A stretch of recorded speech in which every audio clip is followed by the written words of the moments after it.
अस्सलाम वालेकुम everyone. I hope everyone is doing good. सब तो ठीक ठाक होंगे, खैरियत से होंगे, भले चंगे होंगे और विंटर्स को खूब इंजॉय कर रहे होंगे। Welcome back to my channel Anaya Umar.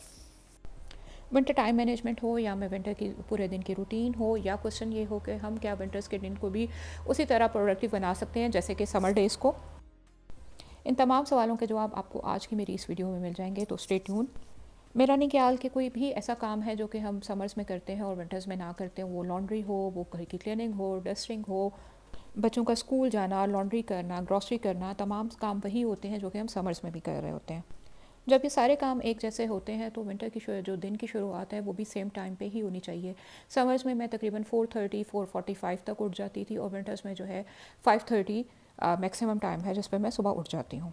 Summers में मैं उठ के जो है बाहर थोड़ी देर वॉक कर लेती हूँ, और विंटर्स में आजकल इतनी ठंड पड़ रही है कि मेरी हिम्मत ही नहीं होती कि मैं बाहर निकल के वॉक करूँ, बट स्टिल मैं बाहर थोड़ा सा देर जाके डीप ब्रीदिंग करती हूँ और फ्रेश एयर लेती हूँ। आजकल फ़ोग इतनी हुई है, काफ़ी ज़्यादा फ़ोग हो चुकी है इधर पिंडी इस्लामाबाद में। उसके साथ साथ यहाँ पे टेम्परेचर भी काफ़ी ड्रॉप हो चुका है। लेकिन मौसम कोई भी हो, अगर आपके दिन जो है वो देर से शुरू होगा, आप देर से अपने रूटीन के काम शुरू करेंगे, तो ऑब्वियसली आपका दिन जो है उस तरह से प्रोडक्टिव नहीं गुजरेगा। फ्रेश एयर में अपना टाइम स्पेंड करने के बाद और नमाज़ पढ़ने के बाद फजर की मैं आ जाती हूँ किचन में ब्रेकफास्ट प्रिपेयर करने।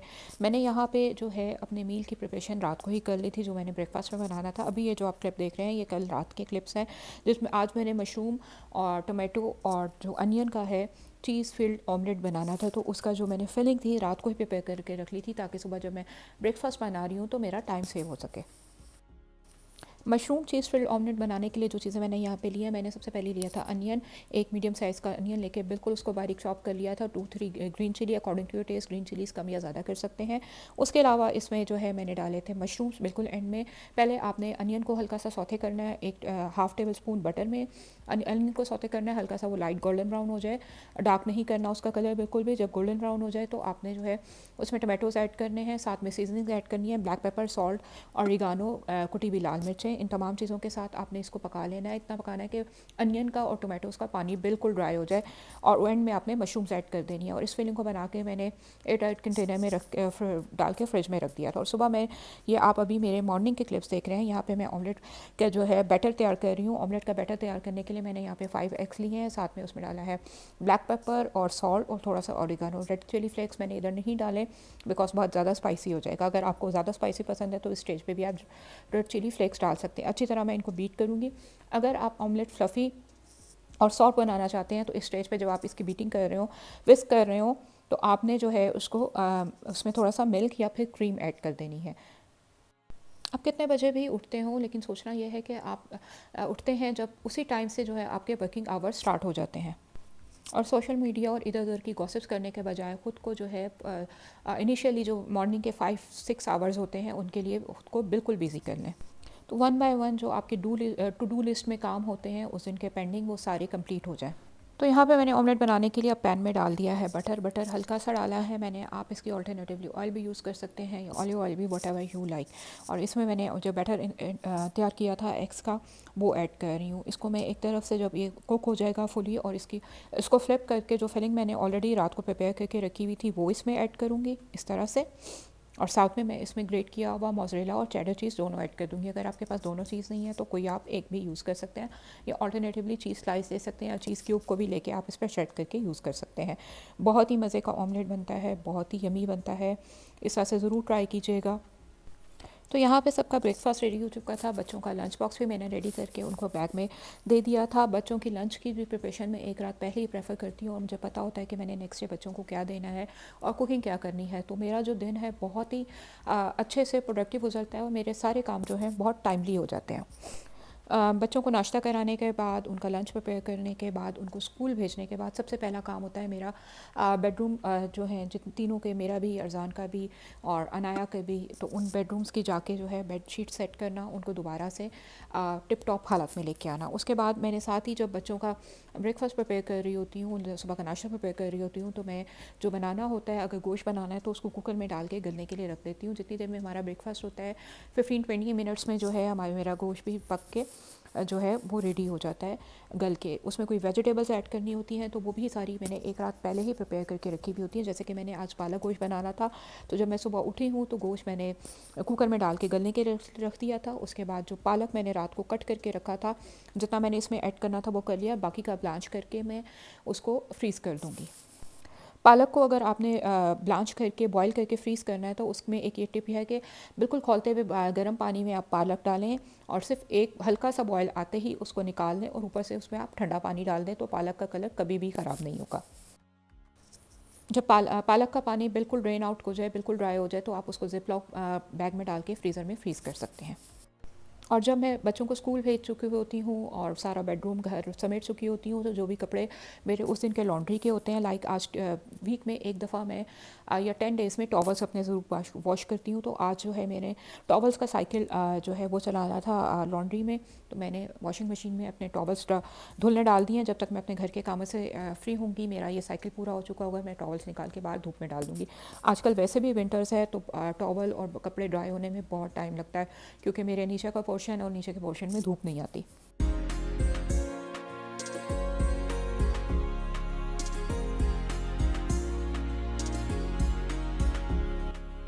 9 to 10 o'clock जो है मेरा डस्टिंग का काम होता है, जो कि मेरी क्योंकि नीचे से मोबिंग हो चुकी होती है, क्लीनिंग हो चुकी है फ्लोर की, तो ऊपर जो चीज़ों की डस्टिंग है वो मुझे करनी होती है। डीपली जो डस्टिंग है वो पूरे घर की मैं वंस अ वीक करती हूँ, लाइक सारी चीज़ें उठा के एक चीज़ को अच्छी तरह डस्टिंग करना। आज ट्यूसडे था और ट्यूसडे को जो है मेरे ड्राइंग रूम की जो डस्टिंग है मैं वो करती हूँ। आप आज जब ये वीलॉग देखेंगे तो ऑब्वियसली एक दिन एडवांस में चल रहे होते हैं हम, तो ये वेडनेसडे का वीलॉग होगा, बट ये ट्यूसडे के सारे काम है जो मैं कर रही हूँ।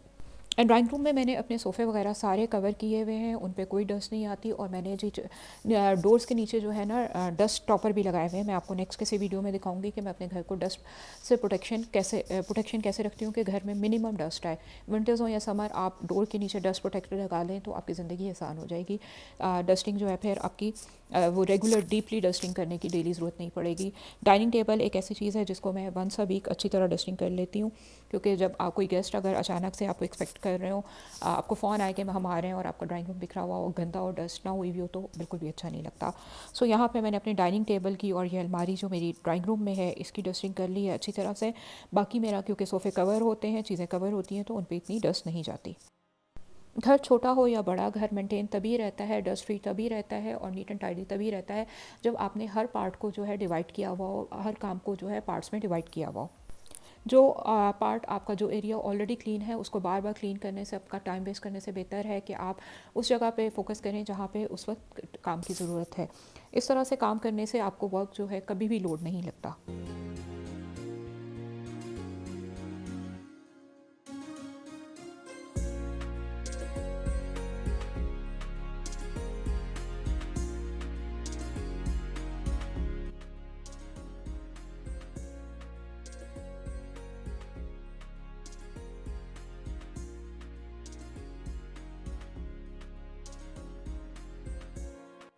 और यहाँ पे मेरे ड्राइंग रूम की डस्टिंग भी हो गई थी। मेरा जो लॉन्ड्री के कपड़े थे आज वो भी वॉशिंग मशीन में जा चुके हैं।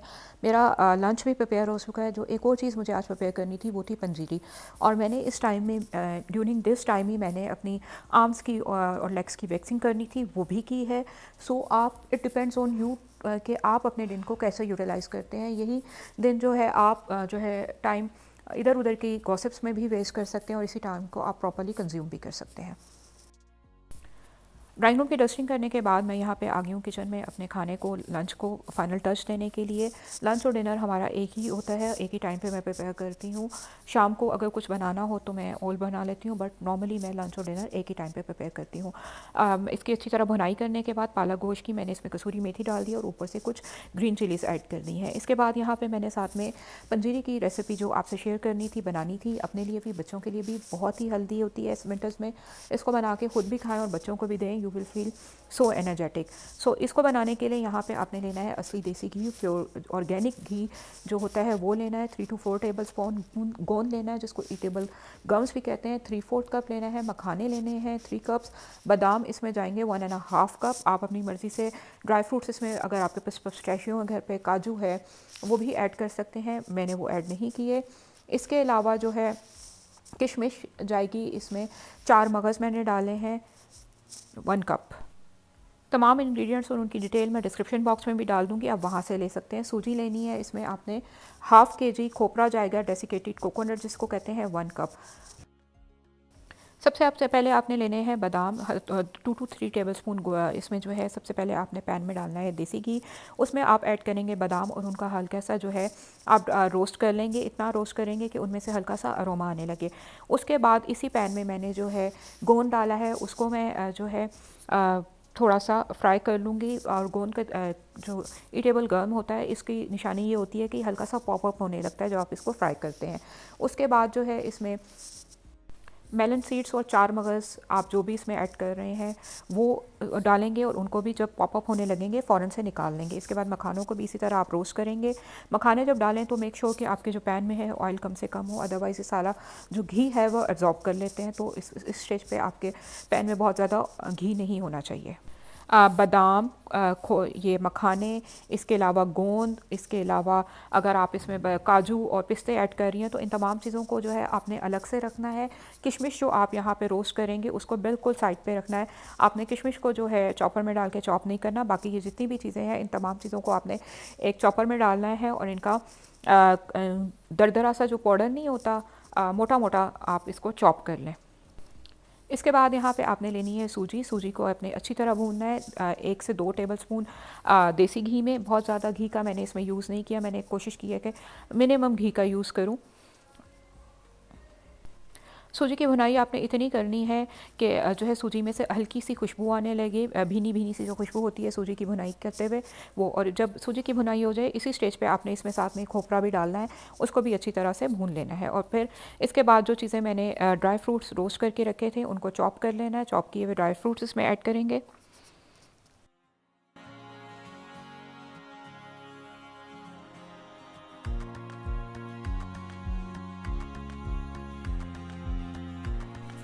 सूजी को और इस कोकोनट को आपने बहुत ज़्यादा जो है रोस्ट नहीं करना और बहुत ज़्यादा ब्राउन भी नहीं करना। हल्का सा स्लाइटली ब्राउन सा कलर आए तो आपने इसको स्टोव ऑफ कर देना है। अब ये ड्राई फ्रूट्स जो मैंने लिए थे जिसमें बादाम थे, मखाने थे, उसके अलावा गोंद कतीरा था और मेलन सीड्स थे, इन सबको मैं चॉपर में डाल के चॉप कर लूँगी। मेलन सीड्स आप एज इट इज़ भी छोड़ सकते हैं, बट मैं स्पेशली बच्चों के पॉइंट ऑफ व्यू से बना रही हूँ तो मैंने इनको भी चॉप कर लिया है। इस सारे प्रोसीजर को करने में आपको तकरीबन 10 to 15 मिनट्स का टाइम लगेगा, जिसमें आप ये सारी चीज़ें ड्राई रोस्ट कर लेंगे। तो बस एंड में जो है आपने क्या करना है, ये चॉप किए हुए नट्स जो है आपने सूजी और डेसिकेटेड कोकोनट जो आपने भुना था उसके अंदर ऐड करने हैं। और ब्राउन शुगर में इसमें ऐड करूँगी to stay on the healthy side. आप इसमें वाइट शुगर का भी ऐड कर सकते हैं और जो देसी गुड़ आता है उसका पाउडर बना के वो भी ऐड कर सकते हैं। तो यहाँ पे मैंने ये चीज़ें तमाम इसमें ऐड कर दी और एक दफ़ा हल्के से बिल्कुल धीमी सी आंच पे इसको एक दफ़ा दोबारा मिक्स करूँगी। और एंड में जो रेजन्स मैंने अलग से बचा के रखी हुई थी रोस्ट करके उनको ऐड करूँगी। और यहाँ पे हमारी ये पंजीरी भी फटाफट से तैयार हो गई। यहाँ पे इस टाइम 11 बजने वाले हैं और मेरा लंच डिनर, उसके अलावा मेरी ये पंजीरी और उसके अलावा मेरे घर के जितने मेजर टास्क हैं वो इस वक्त फिनिश कर चुकी हूँ मैं यहाँ पे। अब अगर आप अपने दिन को और प्रोडक्टिव बनाना चाहते हैं, प्रोडक्टिव बनाने के लिए आपको अपना दिन जल्दी तो शुरू करना ही पड़ेगा, सुबह अर्ली मॉर्निंग स्टार्ट करने पड़ेगा। उसके अलावा टू डू लिस्ट मेंटेन करना भी बहुत ज़रूरी है। टू डू लिस्ट मेंटेन करने से ये होता है कि जो भी काम मेरे होते हैं वो मुझे पता होते हैं, 7 to 8 आवर्स में वो काम हो जाते हैं। अदरवाइज़ वही काम मेरे 10 से 12 घंटे आराम से ले लेते हैं। और काम करते हुए किसी भी किस्म की डिस्ट्रैक्शन से दूर रहें, अपने मोबाइल के नोटिफिकेशन ऑफ कर दें। इस पर मैंने पहले एक ऑलरेडी वीडियो बनाई हुई है, उसका लिंक मैं डिस्क्रिप्शन में ऐड कर दूँगी। If you want to see that उसको वहाँ से आप देख सकते हैं। तो यहाँ पे मैं निकल चुकी हूँ रेडी होकर बच्चों को पिक करने। ज़ोहर की नमाज़ पढ़ के मैं घर से निकलती हूँ ताकि मुझे जब मैं वापस आती हूँ तो ऑलमोस्ट असर का टाइम हो रहा होता है। सो ये थी मेरी आज की विंटर टाइम मैनेजमेंट की एक video for the house wives. I hope आपको पसंद आएगी। तो यहाँ पे मैं एंड करती हूँ अपनी आज की वीडियो एंड। अगर वीडियो पसंद आई हो तो डू लाइक, कमेंट करके मुझे कमेंट सेक्शन में ज़रूर अपनी फीडबैक शेयर कीजिएगा। अंटिल नेक्स्ट टाइम अपना खूब सारा ख्याल रखें, अपनी फैमिली का, अपने लव्ड वंस का। Take care of yourself. अल्लाह हाफ़िज़।